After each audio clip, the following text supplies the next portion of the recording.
इन pictures को देखिए। एक आम हिंदू से आज के समय अगर आप पूछोगे कि आप किस भगवान की पूजा सबसे ज़्यादा करते हो या फिर कौन सा धार्मिक स्थल जाना आपका सपना है, तो अधिकांश लोग बोलेंगे हमें तो केदारनाथ में जाकर भोले बाबा के दर्शन करना है। प्यू रिसर्च सेंटर की एक रिपोर्ट के अंदर 22,975 हिंदुओं का जब सर्वे करवाया गया, तब 9,000 से भी ज़्यादा लोगों ने बोला कि उन्हें सबसे ज़्यादा शिव जी पसंद है। इस वीडियो में आपको बताऊंगा कि क्यों भगवान शिव इतने पूजे जाते हैं, जबकि हमारे पास कृष्ण जी, हनुमान जी और विष्णु जी जैसे भगवान भी है। तो चलिए लेट्स बिगिन। जय श्री महाकाल। ये 3 शब्द मैं ना जाने कितनी बार सुनता हूँ एक दिन में, क्योंकि मेरे घर के पास काफ़ी सारे मंदिर हैं। जब मैं छोटा था तो महाशिवरात्रि पर जितना एक्साइटेड होता था उतना किसी भी और भगवान के फेस्टिवल को लेकर नहीं हुआ। अब फैक्ट पे आते हैं तो शिवजी के इतने पॉपुलर होने का सबसे बड़ा कारण ये है कि शिवजी के जितने मंदिर हमारे भारत में आपको मिलेंगे उतने शायद ही किसी और भगवान के मिले। कृष्ण जी शायद शिवजी की पॉपुलैरिटी के पास आते दिखते हैं, पर अंतर काफ़ी बड़ा है। भारत के 80% से ज़्यादा प्राचीन मंदिर भगवान शिव के हैं, जिनमें 12 ज्योतिर्लिंग भी है, जहाँ पर लाखों की संख्या में भक्त जाते हैं। इसके अलावा भगवान शिव से लोग निजी लगाव इसलिए भी रखते हैं क्योंकि वो भोलेनाथ है। इसका अर्थ ये है कि अगर कोई भक्त उनकी पूजा करना चाहे तो वो उन्हें सिर्फ एक बेल का पत्ता चढ़ाकर भी प्रसन्न कर सकता है। भगवान शिव सिर्फ देवों की सहायता नहीं करते, अपितु असुरों का भी साथ देते हैं। उन्हें भस्मासुर जैसे असुरों को वरदान देते हुए भी देखा जा सकता है। उनके रूप को वैदिक मार्ग वाले भी पूछते हैं और तांत्रिक भी, क्योंकि भगवान शिव के अवतारों में अगर हनुमान जी है तो वीरभद्र जी जैसे विध्वंसक अवतार भी है। इनकी पूजा अघोरी और तंत्र साधना से जुड़े लोग करते हैं। इसीलिए तो अधर्म करने वाले रावण भी भगवान शिव के भक्त थे। इस बात से ये तुक मत निकाल लेना कि अधर्मी लोग पूजा करते हैं शिव जी की। नहीं, ये चीज़ बिल्कुल नहीं है। इसका मतलब ये है कि शिवा किसी में भी भेदभाव नहीं रखता है। इसके अलावा जैसे एक आम मनुष्य का परिवार होता है, वैसे ही एक परिवार हमारे शिव जी का भी है। देवी पार्वती उनकी अर्धांगिनी है, कार्तिकेय और गणेश जी उनके पुत्र। ये चीज़ें उन्हें एक अलग देव बना देती है। अब मैं आता हूँ उनके रूप पर। गले में सर्प, नीलाकंठ, हाथ में त्रिशूल, शीश पर चंद्रमा, कोई आभूषण नहीं। कितने ऐसे देवता है जो आपको ऐसी वेशभूषा में दिखेंगे। ये चीज़ भी उन्हें अपने आप में अलग बनाती है। मॉडर्न टाइम के हिसाब से बोलूँ तो आजकल की जनरेशन को ये कूल लगता है। अब विष्णु भगवान नियमित रूप से हमेशा आभूषण में और सुंदर से वस्त्र में दिखते हैं, पर फिर भी रूप के मामले में भक्त शिव जी को ज़्यादा पसंद करते हैं।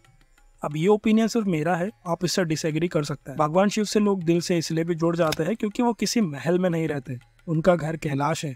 उनके साथ भूत पिशाच भी चलते हैं और देवता भी।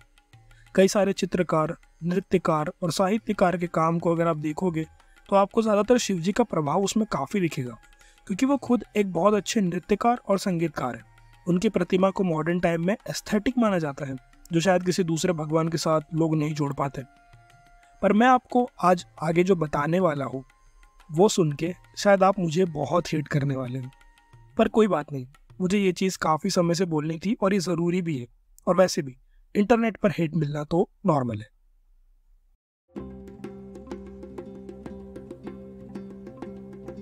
पता है, भारत में भगवान शिव की पूजा करना आज के समय एक शो ऑफ से कम नहीं है।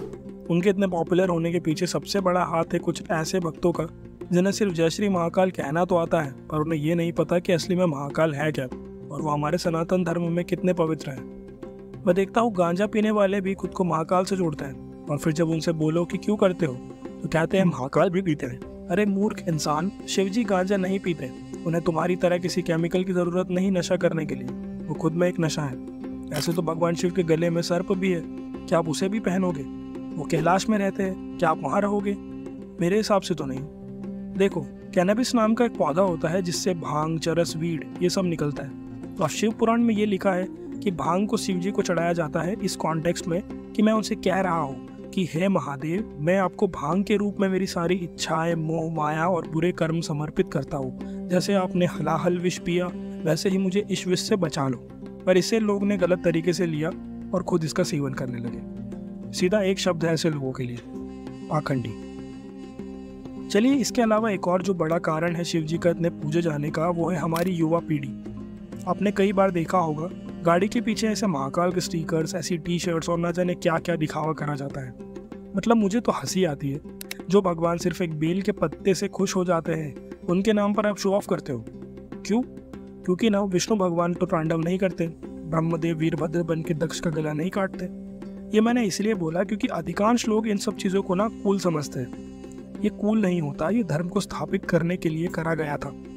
तभी आपने सुना होगा, जो भी एक फेक महादेव का भक्त होगा उसको आप उसकी प्रवृत्ति से पहचान जाओगे।